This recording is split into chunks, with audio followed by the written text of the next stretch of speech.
Today I'm going to be sharing a wonderful short story with you. It's written by Brazilian author Astrid Cabral and it's translated into English by Marguerite Itamar Harrison. And it's titled The Story of a Bean. Once again, this is a short story.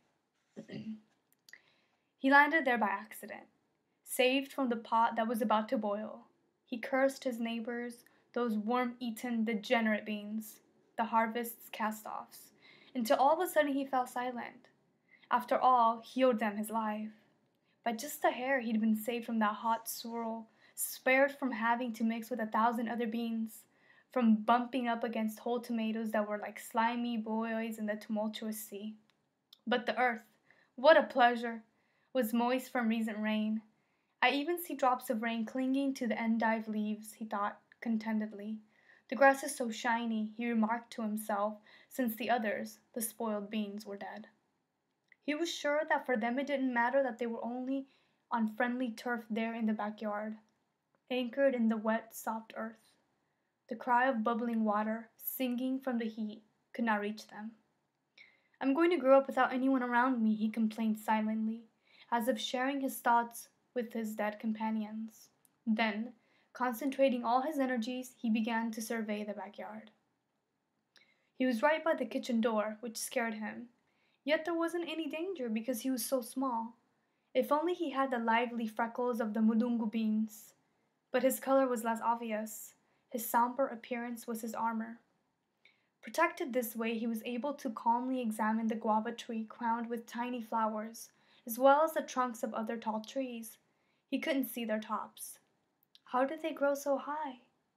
Although a bit confused, he understood how the monstrous trees and stormy skies became one.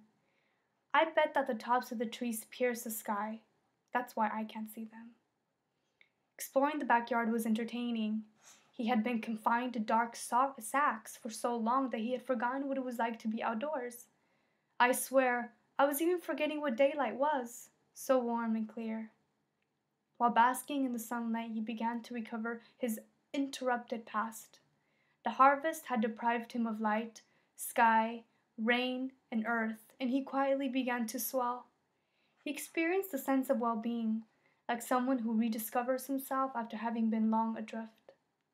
It was true. Life could be found on earth. He was becoming whole now. After being temporarily interrupted, the link was restored, returning the original seed to the earth. He pondered. His life, if it went on, would be easy from now on. He yearned to fulfill his destiny in a wave of passion for the future. Enraptured, he remained silent in order to look around him. He was filled with tenderness for the guava blossoms. Before the guavas started to appear, he would already be a grown plant, nurturing other beings. Slowly he would begin extending a tiny root, a root that would gather momentum, dragging him toward the light, to emerge, to divide, flanks stripped off their brown garb. Having burrowed himself in the ground, using his own weight to carve out his bed in the soft soil, he would then float up on the earth's surface. "I'm alone and life's going to be tough. There's not a single experienced grown-up being to counsel me." "That's better.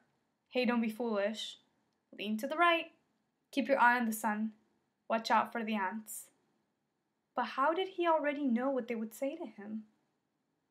Above all, it was nice to contemplate facing the world without a single other soul to block his growth, to grow as effortlessly as taking in air, to stretch his leaves with the arrival of the sun and relax with them at night, gently as nature taught him, with the blessing of being oblivious to reasons why. He would fulfill the tradition of his species without glorifying it. He couldn't be fooled. Knowing too much is oppressive. It was hard to see it, but he felt himself growing. Twin budding leaves opened up along the thin, sinuous stem that waved gently, sketching arcs in the air. Circular gestures unfolded in the empty space. The motion of the stem was a vain attempt to alter the indifferent vastness. He wished to attach himself to it, but he recognized it as untamable, too fluid to grasp. He concluded that he was surrounded by nothingness. The air made everything slip through it. It escaped from bodies, never to be possessed. At this very moment he was wondering about help. Who would he find to cling to? He would be forced to lay down roots when he could no longer hold himself up. He surveyed the neighborhood in search of something to lean on. He observed with great interest a snake vine that was wrapping itself around a mango tree. Oh, he knew how to wind around things, and yet his attempts only met thin air. One day I'll walk over to the fence, grip it, and begin scaling it. I will keep stretching with time. Who knows? Perhaps I'll even take over the whole fence. Right now it is completely bare and young, waiting for me. It's luring me with its fresh scent of resin. Reluctantly, he thought, on the fence I'll be more exposed. If they don't want me there, they'll yank me out like a worthless weed. Fortunately, at that point, I'll already have reached a decent level of maturity. I'll be firm enough to defend myself, to impose my point of view. I won't be the pipsqueak I am now. He nursed a little self-pity, humbled in the midst of the backyard in its resplendent lushness, where leafy trees with their thick trunks cast down a solid mantle of shade. But what if, in the end, they rip me out? What nerve! With so many pounds of beans all put up in the pantry. What a silly bean, to want to turn the whole place into a field of beans. What if they sentenced him to become fertilizer? Sometimes he thought about the power he had to foresee facts and things. It was as if his life just repeated itself and never died, but instead became incarnated into one period after another, carrying with him the experience of the species. He felt there was something deep inside that transcended time, allowing him to defy death's odds and to remain whole. It shared with him the secret trick to being in the world, to knowing its pitfalls and pleasures. He wasn't surprised then when a stream of boiling water, the maid had that bad habit of tossing things out the window, came to gather him while, with loving care, he was mapping out his future.